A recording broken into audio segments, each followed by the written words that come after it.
आएको छोरी यहाँ जू कहाँ छ चिसो छ कि तातो छ पानी तातो छ ए लु जाउँ निस्क भयो यो हिलोले खुट्टा खान्छ हिलो पानीले अब माथि गएर धारामा धुनुपर्छ ल ल जाउँ कुन बाटो जाउँ त्यताबाट होइन यता अगाडिबाट जाउँ अब अघि मकै बारी मकै धानबारी आएको कस्तो सबै पासेर चिलाइरहेको छ दुखिरहेको छ यताबाट जाउँ न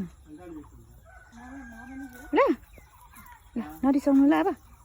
त्यसको लागि गाडा छिर्ने धेरै पैसा दिनुपर्छ नि हो होस् न अनि तिरौँ न त ल हाँस्नु न एकचोटि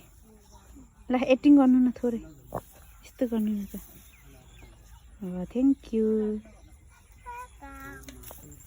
ल यतैबाट जाउँ ल अब हाली निस्कौँ पछिको बेबी हेर्नु आएको नि हामी कान्छी छ्यामाको बेबी पनि हेऱ्यौँ खेत पनि हेऱ्यौँ राङ्गा पनि हेऱ्यौँ होइन